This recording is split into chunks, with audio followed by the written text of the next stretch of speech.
let me now open it. I think Ashish made a very interesting point that, India has so many people, why go global? And Ajay had a very interesting point about, making horses, not carriages. I'll try and understand what that means later on. But the point that I'm trying to make is, to the panel is it really different to launch, 12 countries in 6 months vis-a-vis launching 12 cities in 1 year? Because frankly, for your expansion as well, you need to go into the cities that you probably have never been to in your 2-kilometer radius to start the business. So is it really, really different? I mean, what is the core difference between these two things? Firstly, I don't look at consumers and users as a metric, as a number on a balance sheet. I don't look at 5 countries, 10 countries, 12 cities, 25 cities. It's meaningless. Kellogg's tries to sell breakfast to people and tell them that, hey, listen, don't eat idli or dosa or poha, eat Kellogg's. The problem is 80% of the Indians don't eat breakfast. So the issue is that you've got to create the market. And for me, it doesn't matter whether a user is in A town or B town. The challenge for me is that today you've got 45 million e-commerce customers in this country.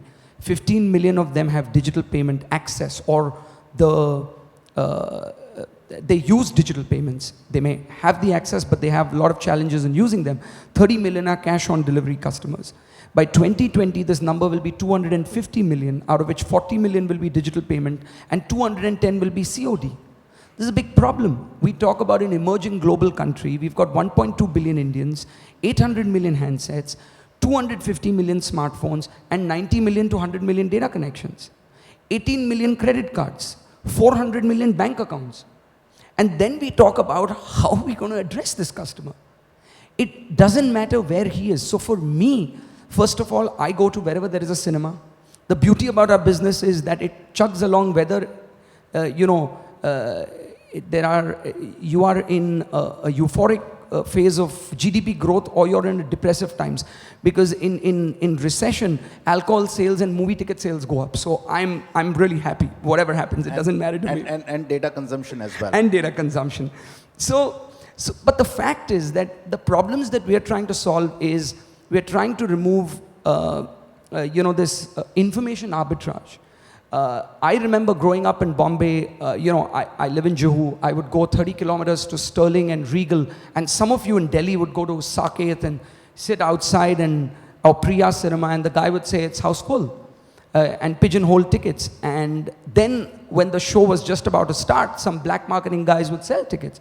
That's because you didn't have information to the number of tickets, the pricing, standing outside an India-Pakistan match.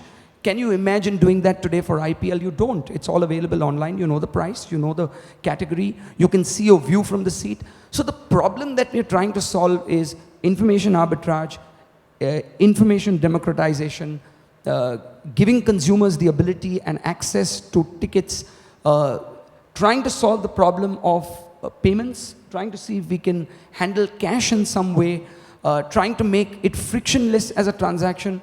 And the guy who wants to watch Bajrangi Bhaijaan in Delhi is the same kid in a small town wants to watch it. He has the same problems. As long as we can solve the problem, I don't care whether we're in 12 cities or 12,000, that the problems are the same. So I don't look at it from a number rollout in that sense. No, that's fantastic. So I think, Vishal, you should make a point, because that's exactly reverse the way you started. It's reverse, but it's also the type of business that we are in. So we solve the problem remotely. So we connect to somebody's machine, look at the primary machine, look at the network. They've got a printer problem, router problem, whatever, we solve that.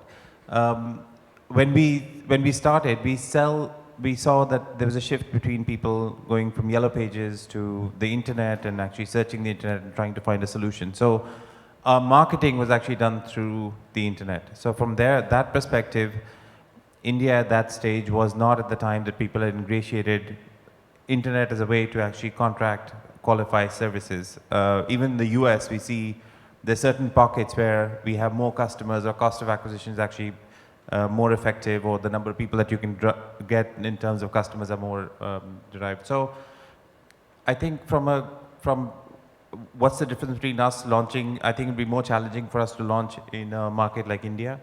in one way, if you look at it. It is a more difficult market. But it's a market that nobody can ignore, especially if you're in the technology business. We won't be relevant in the future if we actually ignore the consumer in this market. If you look at the growth rates, it's a higher growth rate of internet adoption than they're 6 times higher than China in the last year. So, but I think the type of business model that we had, the launch of that based on how we were marketing was different. Now when we have to market in this market, it's obviously going to change. So there is.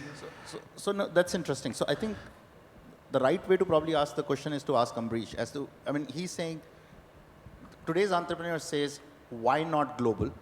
And I think what the panel is probably saying, let's ask the question as to why global, not why not global, which is, I think, somehow has been ingrained in the entrepreneur's head that the global is the way to go. So Ambrish, probably you should talk about, like, why did you choose to go global? Weren't you happy with the 100% of the business being India and you really wanted to screw up your life by going global? Because I know it's terribly hard to build a global. It looks sexy on the paper, but you know, the sun never sets on your empire, which means you're pretty much up all the time. So why did you go global? No, I think the question is less about global versus non-global. The question is about the defensibility of your business going forward, the moats, the barrier to entries. If you are in a business where you are literally not dominating the industry that you are in, the third player and fourth player has huge time spent in trying to make their margins. You have to dominate the industry that you are in.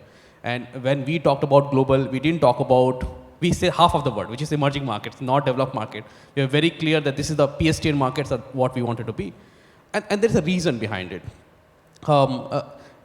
The problem today in the world is that the world has become very flat, very horizontal. Like things happen, somebody in Europe comes up with Truecaller, right? And suddenly everybody in India starts using Truecallers. Somebody in US launches WhatsApp, and Indians start using, halfway around the world they start using.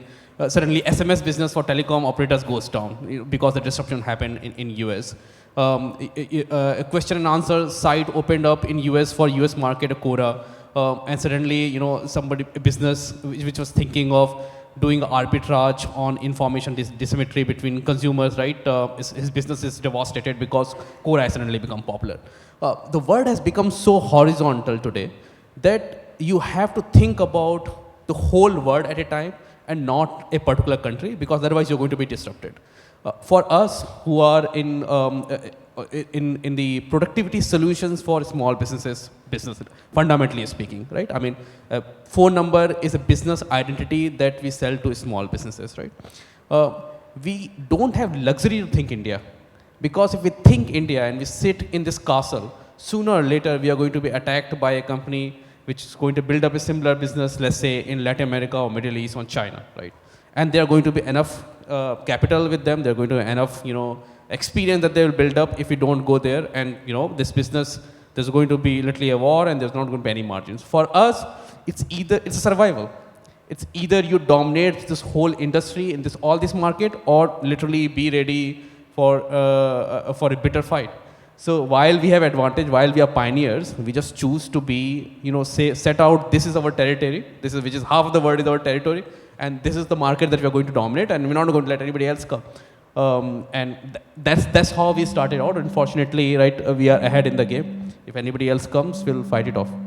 No, I think that's a very interesting point that you're making. So there's probably a difference between a B2C world that basically is saying there are, so many of us and so many movie tickets. Why go outside if there is 1/6 of population in the country? And then there are B2B players here who are saying that yes, B2B business is still a function of the overall GDP of the country. And in terms of the GDP, while we may be 1/6 the world's population in the second most populous country, but in terms of the overall economy, we are still probably 10th or 11th, though growing faster, but probably still 10th or 11th. And businesses typically spend as a fraction of the GDP in some sense. So somewhere I think probably that's the trend which is emerging. And would you agree with that, Vishal? And I'll come to you in a minute because you have a very unique perspective. I agree with it, but also, as entrepreneurs, we are opportunistic. So those opportunities come up in markets, they come up through partnerships, they come up to how do you, at the end of the day, it's like how do you get to the customer? So in Spain, as an example, we work with a telco, which is a dominant telecom company there called Telefonica. They have, 23% of the market, so they're actually our partner there. We're doing the same thing with UAE, doing the same thing in Malaysia. So part of your global expansion is based on opportunity as it comes up. And part of it is based on strategic intent. Now, strategic intent, if I had to prioritize, I'd say I want to launch in India before Malaysia. But if I get a better opportunity and a quicker way to get to market, I'll do it there. So it is purely opportunistic as to how you can leverage. I don't think just because our orientation when we started was outside India, I don't think we look at it in the prism of India versus globe. We approach it as a global services company. India is part of that globe. It's obviously the most growing, the most important part of that globe that we see in the future. It's obviously endearing to us because it's our backyard, so we want to make it right. But I don't think we look at as there's no shift in our head between India and US or India and the globe. That's interesting. And what advice do you have for all of us here? I mean, as a thinker, as somebody who's writing books, like, are we all getting it right?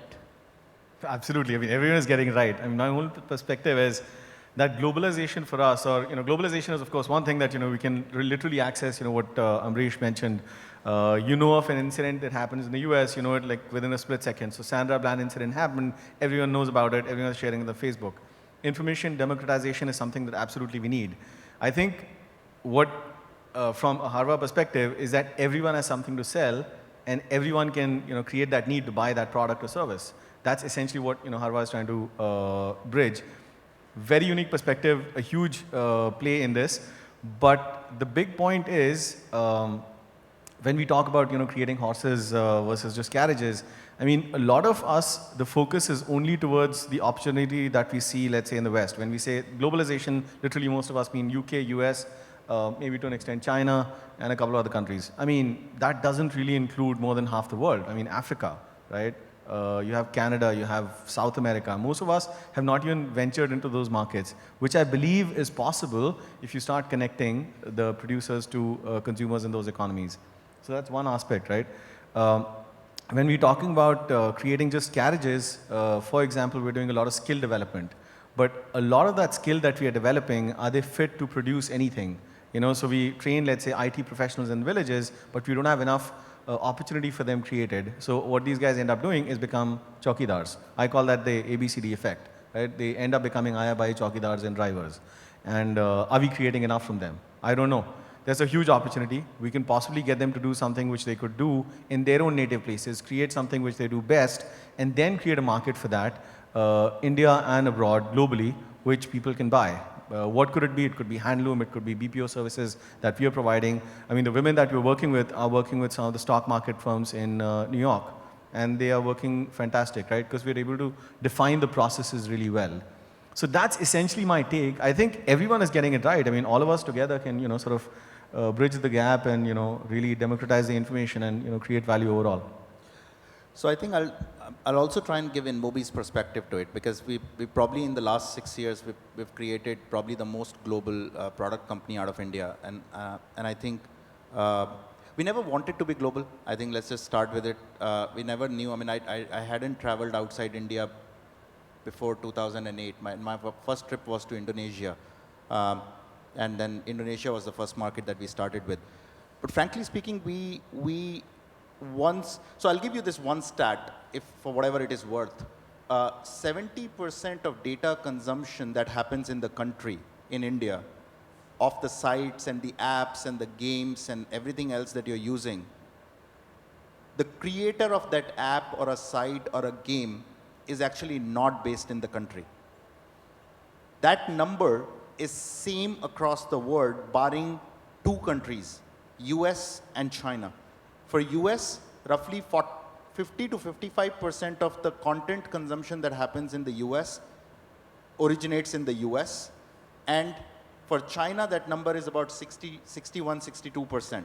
So even Chinese who don't speak English are consuming 40% of the content which is getting created, or the companies which are situated outside their border.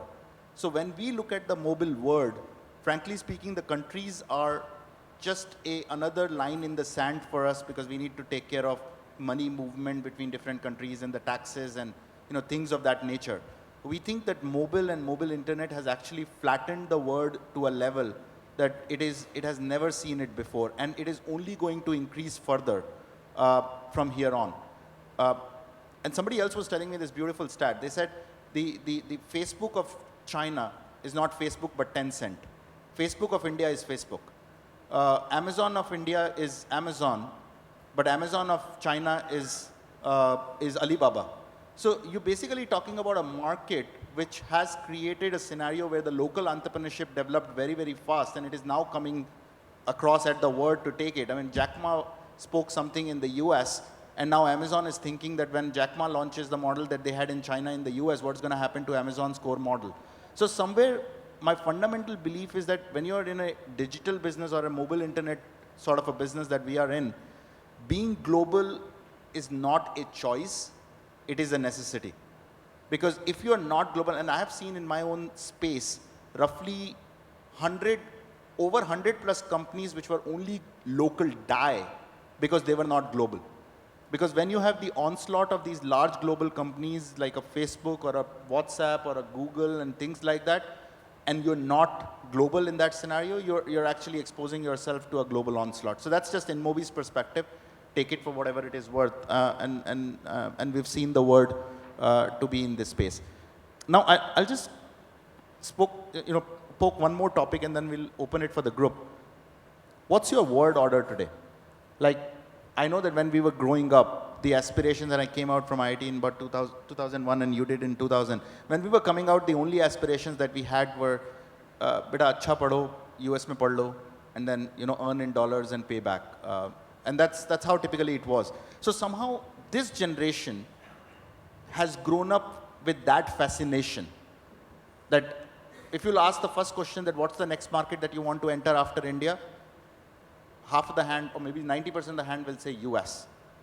Is it the same word order today? Is the global means to take your business to US? And that's an important question for the people here who have the global aspirations in their businesses. Can I respond to that? I think, over the years, there are a lot of bridges that have been built between India and the West. US, obviously, because of, entertainment, movies, media, commerce, different types of models. So there are many bridges with that. It's also the biggest market as far as the consumer market, especially with technology. China's obviously superseded that, but if you keep that outside, which obviously tilts everything.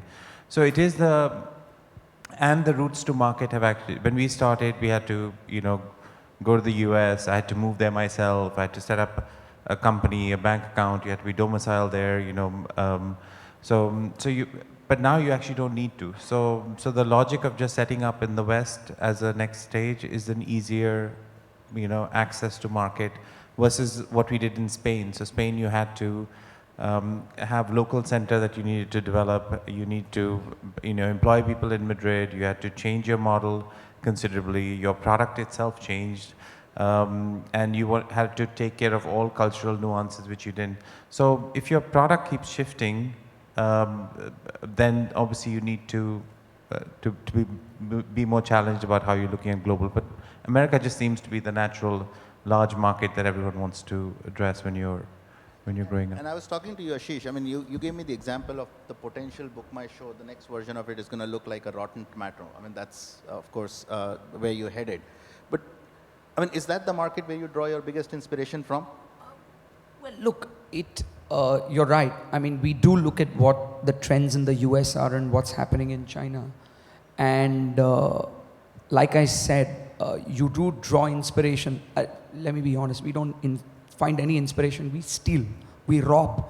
So we find something good, we implement it. I mean, we just try and do it better. We do it the Indian way. Having said that, I think for us, we're looking at our consumers and just looking over our shoulders and saying, what else can we give our consumer? It's the logical choice. So when you look at Book My Show now, suddenly on your mobile app, you see a trailer view of a thing called Showcase on Android devices at least. And then if you look at the movie stacks, you see this little thing that comes up and gives you the rating and the review of a movie. So it's not our review, it's not our rating. We do give you a review. There's critics ratings and reviews, and then there's consumer rating and review. So if you look at something like a Bahubali or look at Tannu Weds Mannu, and we had over 100,000 people that reviewed and rated that movie. Now we're looking that can we give more information to our users like IMDb?